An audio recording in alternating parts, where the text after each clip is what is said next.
भगवान की शरण में जब उत्तरा आई, पाहि पाहि महायोगिन देव देव जगत्पते, नान्यं त्वद्भयं पश्ये यत्र मृत्यु परस्परम। चरणों में गिर पड़ी, प्रभु रक्षा कीजिए। भगवान ने उत्तरा के गर्भ की रक्षा की और परीक्षित को बचाया।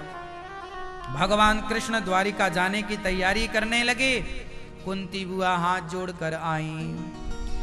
कृष्णाय वासुदेवाय देवकी नंदनाय चा नंद गोप कुमाराय गोविंदाय नमो नमः। कुंती बुआ ने आज भगवान की स्तुति की।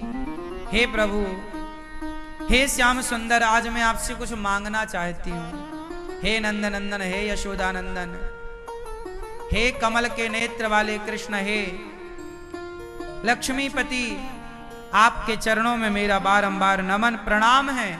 आज मैं आपसे कुछ मांगना चाहती हूँ। कुंती बुआ ने मांगा। भगवान ने कहा, बुआ माँ हो, मांग लो, क्या चाहती हो?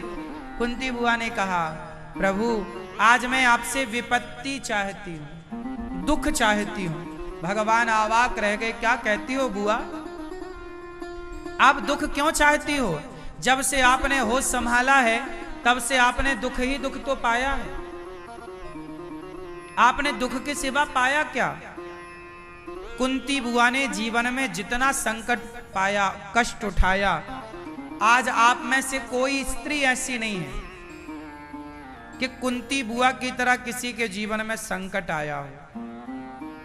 कुंती, आप लोग कहती हो ना मेरी माँ, हम बड़े दुखी हैं महाराज, ना, आप दुखी नहीं हो। आप तो समय के फेर को समझ नहीं पा रही हो, उसी को आप दुख मान ले रही हो। समय के फेर को समझोगे तो ये दुख नहीं है, ये तो बदलता हुआ समय है। दुख तो माता कुंती ने उठाया है। 5-5 बच्चों को कैसे भीख मांग मांग कर कुंती बुआ ने पाल पोस कर बड़ा किया। ना पति की मृत्यु हो गई और 5 बच्चे हैं, और जेठ ने पूरा कब्जा कर रखा है पूरी संपत्ति। जेठ मतलब धृतराष्ट्र। कुंती माता के जेठ धृतराष्ट्र हैं। जेठ ने पूरा कब्जा कर रखा है। पति की मृत्यु हो गई है। लाक्षागृह में बंद करके आग लगवा दी जेठ ने। 5 पांडवों को मारने का पूरा प्रयास दुर्योधन ने, धृतराष्ट्र ने खूब षड्यंत्र रचा। भीम को जहर दे करके मारना चाहा। सोचिए, किसी मां के सामने इससे बड़ा दुख क्या होगा कि उसके बेटे को जहर दे दिया जाए। किसी मां के सामने इससे बड़ा दुख क्या हो कि उसके बेटे को घर में बंद करके जिंदा जलाने का प्रयास किया जाए। पांडवों को जिंदा जलाने के लिए लाक्षागृह बनवाया था ना कौरवों ने।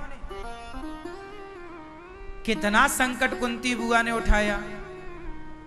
सोचिए, पूछिए उस सास से जिसकी बहू का भरी सभा में वस्त्र हरण किया गया हो।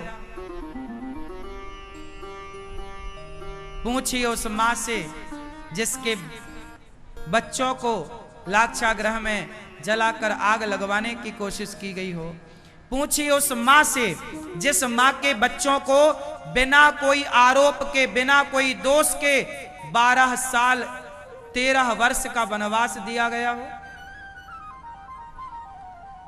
कौशल्या मां के तो एक बेटे का वनवास हुआ था, कुंती मां के तो 5 बेटों का वनवास हुआ।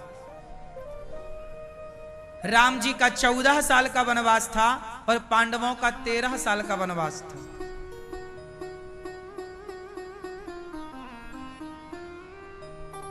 गलती राम की भी वहां कुछ नहीं थी और गलती पांडवों की भी कुछ नहीं थी। गलती सिर्फ ये कह लो कि उन्होंने जुआ खेल लिया और जुआ भी पांडवों ने अपनी मर्जी से नहीं खेला, धृतराष्ट्र ने बुलाया था। जुआ सभा रखी थी। क्या रखा था? जुआ सभा। द्यूत क्रीड़ा का एक अलग स्थान बनाया धृतराष्ट्र ने। और बोला क्या? धृतराष्ट्र ने यह कहा था कि युधिष्ठिर, मेरे दुर्योधन की इच्छा है, वो तेरे संग जरा जुआ खेलना चाहेगा, जरा टाइम पास वाला जुआ खेल लो। तो ये टाइम पास वाला जुआ था, पर ये बाद में सही का जुआ बन गया। धृतराष्ट्र ने तो ये कह के बुलाया था कि आओ, हम तुम्हें भोजन का निमंत्रण दे रहे हैं। ये कहकर नहीं बुलाया था कि हम तुम्हें जुआ खेलने बुला रहे हैं। ये प्रस्ताव तो बाद में रखा था, बुलाने के बाद। मतलब पूरा षड्यंत्र था धृतराष्ट्र का। पांडवों की गलती है कि जुआ खेला, लेकिन गलती पूरी नहीं है। धृतराष्ट्र ने बोला कि युधिष्ठिर, जरा हमारे बच्चों का टाइम पास कर दो, तुम बड़े भैया हो ना। तो जैसे बड़ा भाई होता है ना, वो छोटे भाइयों को खिलाता है, छोटे भाई की खुशी के लिए वो काम करता है। ऐसे बड़े थे युधिष्ठिर, तो दुर्योधन की खुशी के लिए, चल भाई मेरा भाई है। अच्छा, युधिष्ठिर के अंदर दुर्योधन के प्रति कोई द्वेष भावना नहीं थी, पर दुर्योधन के अंदर पांडवों के प्रति बहुत द्वेष भावना थी। इनके अंदर तो छल कपट नहीं था, तो भाई की तरह उसे खुश करने के लिए, चले आ तेरा मन है, जैसे ना भाई भाई कभी चले आ रहा ताश खेल लेते हैं, टाइम पास। ऐसे टाइम पास वाला था ये। बाद में शकुनी ने षड्यंत्र के तहत दाव पैंच मारने शुरू कर दिए। दाव का हो गया, फिर वो सब हारते चले गए। आखिरी में द्रौपदी का दाव लगा। फिर द्रौपदी का अपमान हुआ, और जब द्रौपदी का अपमान हुआ तो द्रौपदी ने श्राप देना चाहा। जब श्राप देना चाहा कौरवों को, तो धृतराष्ट्र समझ गए कि द्रौपदी का श्राप मिल जाएगा तो हमारे बच्चे अभी नष्ट हो जाएंगे। वो दौड़ा दौड़ा, बहू बहू बेटा ऐसा मत करो, मैं दुर्योधन को समझाता हूं, जो तुम्हारा राज्य जीता है, पांडवों ने जो जो हारा है, सब वापस कर देंगे, सब वापस कर देंगे। ये बात हुई थी वहां पर, जो जीता सब ले लो, सब ले लो, श्राप मत दो, श्राप मत दो। अच्छा, धृतराष्ट्र ने पहले बोल दिया कि सब वापस। बाद में शकुनी ने अपनी टांग अड़ा दी। शकुनी ने कहा वापस तो करेंगे तब जब पहले 12 साल का वनवास और 1 वर्ष का अज्ञातवास।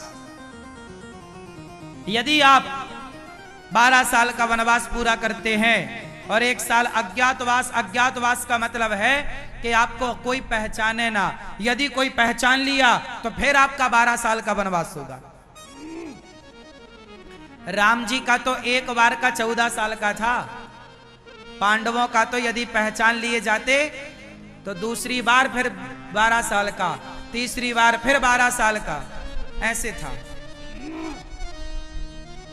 तो 12 साल का वनवास दिया जाएगा, 1 वर्ष का अज्ञातवास दिया जाएगा। इसके बाद आपकी संपत्ति आपको लौटाई जाएगी।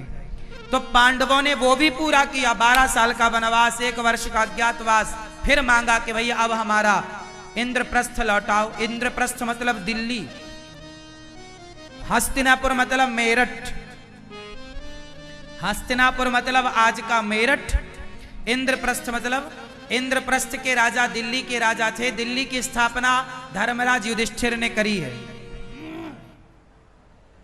और हस्तिनापुर की स्थापना पांडवों के पुरखों ने पहले ही से हस्तिनापुर थी। तो ये हस्तिनापुर के राजा थे धृतराष्ट्र, और इंद्रप्रस्थ के राजा बन गए धर्मराज युधिष्ठिर। तो उनका राज्य भी छीन लिया जुए में। बाद में बोला दूंगा, पर नहीं दिया, कब्जा कर लिया इंद्रप्रस्थ। दिल्ली पर भी दुर्योधन ने बोला सुई की नोक बराबर नहीं दूंगा। तब फिर महाभारत हुआ। जब आप कहकर भी हमारा अधिकार नहीं देंगे तो भाई फिर तो अधिकार की लड़ाई तो होगी। तो ये अधिकार की लड़ाई थी,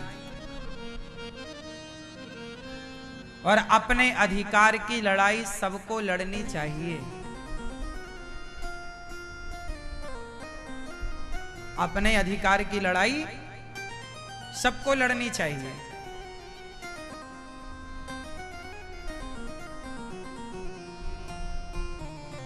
प्रिय भक्तों, ऐसे पांचों पांडवों पर कितनी बार दुख आया, पर कुंती बुआ ने कहा, हे श्याम सुंदर, जब जब दुख आया तब तब प्रभु आप बचाने के लिए आए हैं। अब मैं सुख पाकर क्या करूंगी? दुख आता है ना तो आपका दर्शन होता है, और सुख आता है तो आप चले जाते हो। हे प्रभु, हमें ऐसा सुख मत दो जिस सुख में प्रभु ना हो। ऐसा सुख पाकर क्या करेंगे जिस सुख में प्रभु छूट जाएं, भगवान छूट जाएं। हमें तो दुख ही दे दो।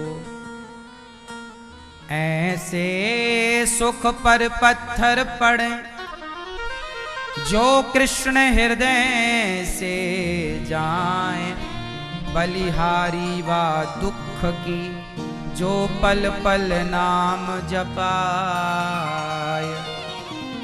हमें सुख नहीं, माता कुंती ने कहा दुख।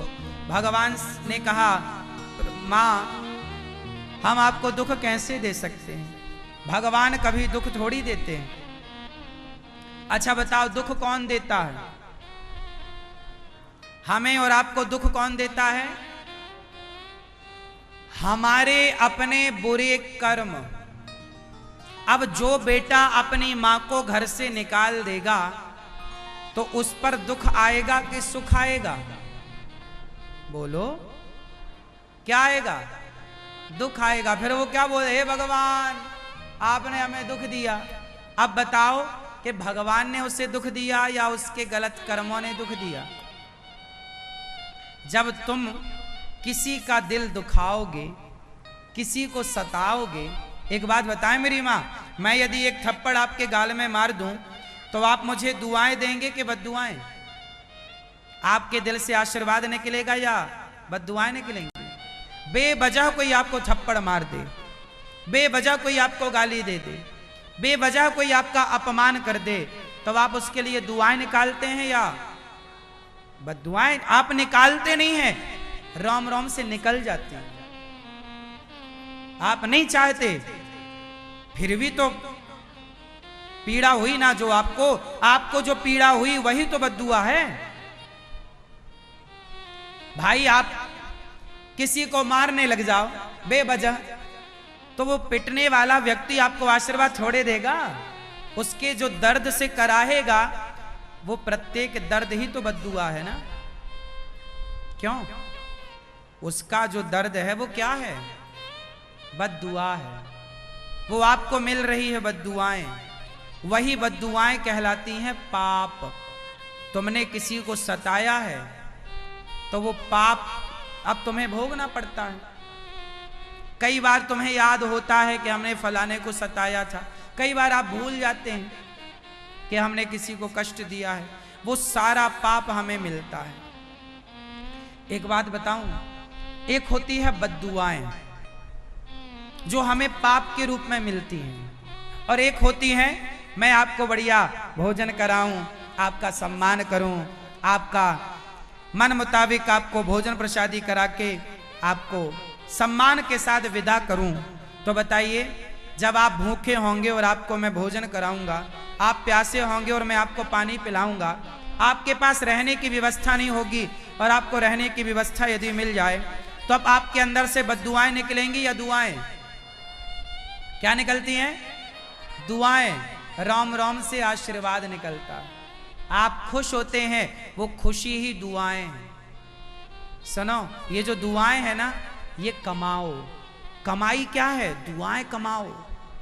लोग पैसा कमा रहे हैं, पैसा छोड़ के जाएंगे यहीं पर अपन सब लोग ना दुआएं ले लो, अच्छे काम कर लो। ये दुआएं, ये यहाँ हमारे जो दुआएं हमें मिलेंगी आप सबकी, वो दुआएं हमारा बेटा ना बांटेगा, हमारा पुण्य हमारे संग चलेगा। कागज के टुकड़े बट जाएंगे, जमीन जायदाद बट जाएगी, पर जो आपने भले काम किए हैं उसका जो पुण्य मिला है वो आपके संग रहेगा। इसलिए कहता हूं कि दुआएं कमाओ।